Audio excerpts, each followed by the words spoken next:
Life as a man is exceptionally difficult.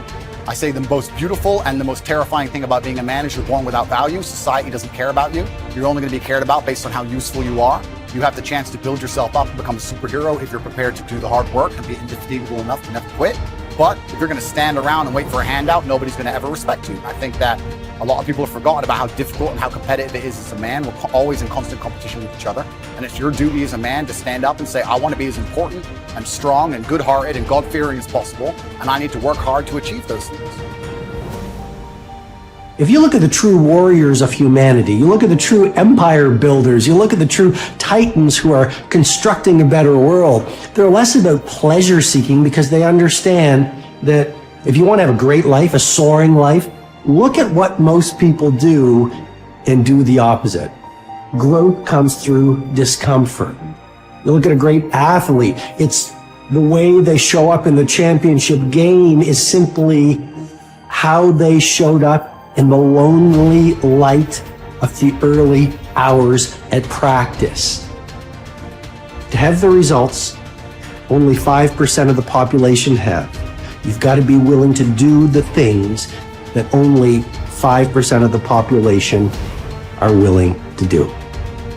I was a 4-time kickboxing world champion. For 12 years, I trained 5 hours a day, 6 days a week. And I was motivated to train probably about 25% of the time. The rest of the time I went because I am disciplined. You don't feel like going through that on a Wednesday morning when you wake up, and you have to do it because you're disciplined. You're either a disciplined individual or you are not a disciplined. There's a difference between want and want. And I say this all the time. People say to me, I want to be rich. And I say, okay, well, I want to be able to ice skate.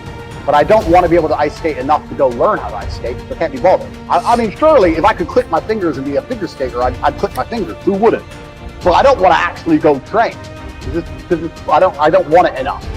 And this is the exact point with money. Everyone wants money put on their lap. If you truly wanted money, you wouldn't be able to sleep until you fucking had it. The masters make the hardest things in the world look easiest. And in the moments where you push yourself, those moments tend to lead to success. But you've got to stop rationalizing, stop making excuses, stop telling yourself little watered down assessments of where you're really at. Tell yourself the truth. And the truth shall set you free. And the truth that I had to come to grips with, that I wasn't in charge of my destiny. The truth was that I wasn't giving all that I had. The truth was that there are some things that I wanted to do, but I didn't have the courage to act on those things. I had to start looking at my life differently. I started going to work earlier. I started being the last one to leave there. I started working harder than anybody else. I am not motivated to do the things I'm supposed to do. I don't wake up full of like joy. I have to go to the gym, or that I have to work, or I deal with crap. I don't feel motivated to do them. I'm disciplined. I do them regardless of how I feel. Whether I'm in the mood to do it or I'm not in the mood to do it, it gets done. That's discipline. Discipline's a real thing. Motivation is fleeting. You're never going to be permanently motivated. If you're the kind of person who can only try hard at something he enjoys, then you're going to fail. If you truly want to win, you can't only want to win when you're happy, and you can't only want to win when you're motivated. You're competing against men like me who will perform even when it's raining, not only when the sun is shining. And if you're going to be the kind of person who can only do it in one of those scenarios, you are going to lose. You must be prepared to perform all of the time. I have a lot of people who message me and say, I struggle with motivation. My answer is simple. Then stay a loser. If you can't find the motivation to not be a loser, then I strongly recommend you just stay a loser, stay in your lane, and stay out of my way. I have no time for people who cannot find the motivation to fix themselves and fix their own lives.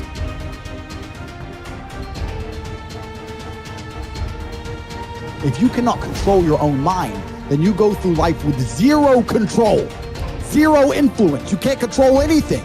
You're just a feather in the wind, waiting for life to blow you from happy place to sad place to happy place to sad place, completely hoping on the gods to be fortunate to you, because if any genuine discomfort comes your way, we're clouded with doubt, and we wonder why it is so difficult for us to grow into the best version of ourselves. Like, we wonder why it is so difficult to climb that mountain, to get over that obstacle. It's because we are not looking at the opportunity with the right perspective. Break the patterns that have been leading your life, but you need to identify what the patterns are. I think sometimes we just aren't even aware. It's just a pattern that's running. It's something that's happening. Maybe it's been happening for months or years or decades. We're not even aware. It's just become our identity. So when you identify the negative identity patterns that are holding you back, that's the first step. And you can start to really shift and replace it with a new identity, a new pattern that you can implement. What you do is you pick up your past and you embrace it. You understand it, you accept it, as I had to go through these things that I had to go through in order for me to get to this place today. And the evidence for that is that I did. You don't need any more evidence. You did. And then you toss it. You toss it. You embrace it and you toss it. And you merge into the now by giving up your attachment. Before you can do something, you first must be something. So you've got to be it intellectually. You've got to be it emotionally. It's like Solomon says, as a person believes in their heart, the emotional man. Well, it's only a period of time then until it manifests physically. That's one of the first laws of the universe, is the perpetual transmutation of energy. Energy is moving into form, always. To form, moving into form, through form, back into form again. So we cause it all to happen the way we think and the way we stay locked into ideas. I don't think greatness is something you're born with, some mysterious power bestowed upon us by God. It's something that truly exists in everyone. I look at it as a superpower we all have, buried deep inside us. This tiny diamond surrounded by layers and layers of rock, the hardest rock in the universe. And every time you do something good, a piece of that rock breaks away. We control where awareness goes, we're controlling where energy is flowing. And if we're controlling where energy is flowing, we're controlling what's manifesting in our life. All I need to do is control where my awareness goes. And if I can control where my awareness goes, I can control where my energy is flowing. And if I can control where my energy is flowing, I can control what is manifesting in my life. Every single person that wins big, every single person that you look at, every single person that you're inspired by, every single person that you aspire to be like, they only have one plan, and that is they are going to win or they are going to die trying. You can make your dream into a reality, but it will only take one person to believe that it's possible. It will only take one person to put in the work. That person is you. If you're sitting down and you start thinking about some future worst case scenario that you're conjuring up in your mind, and you begin to feel the emotion of that event, your body doesn't know the difference between the event that's taking place in your world, outer world, and what you're creating by emotion or thought alone. So most people then, they're constantly reaffirming their emotional states. So when it comes time to give up that emotion, they can say, I really want to do it.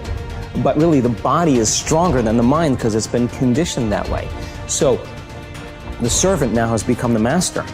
And the person all of a sudden, once they step into that unknown, they'd rather feel guilt and suffering because at least they can predict it. Being in the unknown is a scary place for most people because the unknown is uncertain. And people say to me, well, I can't predict my future. I'm in the unknown, and I always say the best way to predict your future is to create it. Not from the known, but from the unknown. What thoughts do you want to fire and wire in your brain?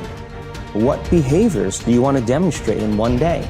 The act of rehearsing them mentally, closing your eyes, and rehearsing the action. Rehearsing the reaction of what you want? Or the action? The action of what you want. By closing your eyes and mentally rehearsing some action. If you're truly present, the brain does not know the difference between what you're imaging and what you're experiencing in 3D world. So then you begin to install the neurological hardware in your brain to look like the event has already occurred. Now, your brain is no longer a record of the past. Now it's a map to the future. And if you keep doing it, priming it that way, the hardware becomes a software program. The law of expectation says that your expectations tend to become your own self-fulfilling prophecies. In other words, what you expect to happen usually does. And if your expectations are based on false information, so you have false expectations, that's what will happen anyway. For instance, your expectations could be that you are destined to have an extraordinary life and be extremely successful. is that no matter what happens, it's all part of a learning process that is leading you inevitably to great success, happiness, and accomplishment. And if you absolutely expect that to be true, if that's your fundamental belief, then over time that will become true. You'll be able to throw off the ups and downs of life. You'll be able to ignore the negative influences around you. If you confidently expect to be a great success, then by gum, you sure will be. No matter what people tell you, you just say, well, it'll be all right. Everything will work out fine. And we know that an attitude of confident expectation is a hallmark of highly successful people. They just expect to succeed more than they fail. They expect to be liked by others more often than they're disliked. They expect to learn from every difficulty that they have. They expect to keep making progress. They just confidently expect it. And surprise, surprise, your expectations affect your realities. What you experience on the outside is determined by how you think on the inside. As they say, you are not what you think you are, but what you think you are. In the Bible it says, as a man thinketh in his heart, which means in his subconscious mind, way down deep, so is he. According to your faith, it's done unto you, and so on. Big picture thinking can benefit any person in any profession. When somebody like Jack Welch tells a G employee that the ongoing relationship with the customer is more important than the sale of an individual product, he's reminding them of the big picture. When two parents are fed up with potty training, poor grades or benders, and one reminds the other that the current difficult time is only a temporary season, then they benefit from thinking big picture. You have to think anyway, so why not think big? Big picture thinking brings wholeness and maturity to a person's thinking. It brings perspective. It's like making the frame of a picture bigger in the process, expanding not only what you can see, but what you are able to do. Big picture thinkers are never satisfied with what they already know. They are always visiting new places, learning new skills. And because of that practice, they often are able to connect the unconnected. They are lifelong learners. To help me maintain a learner's attitude, I spend a few moments every morning thinking about my learning opportunities for the day. As I review my calendar and to-do list, knowing whom I will meet that day, what I will read, which meetings I will attend, I note where I am most likely to learn something. Then I mentally cue myself to look attentively for something that will improve me in that situation. If you desire to keep learning, I want to encourage you to examine your day and look for opportunities to learn. Writer Henry David Thoreau wrote, "Many an object is not seen, though it falls within the range of our visual ray, because it does not come within the range of our intellectual ray." Who you are determines what you see and how you think.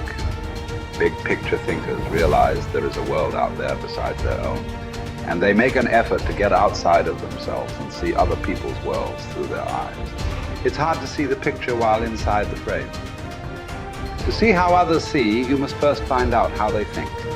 Becoming a good listener certainly helps with that. So does getting over your personal agenda and trying to take the other person's perspective. French essayist Michel Ayquem de Montaigne wrote, "The value of life lies not in the length of days, but in the use we make of them. A man may live long yet live very little. The truth is that you can spend your life any way you want, but you can spend it only once. Becoming a big picture thinker can help you to live with wholeness, to live a very fulfilling life. People who see the big picture expand their experience because they expand their world. As a result, they accomplish more than narrow-minded people. And they experience fewer unwanted surprises too, because they are more likely to see the many components involved in any given situation. Issues, people, relationships, timing, and values. They are also, therefore, usually more tolerant of other people and their thinking.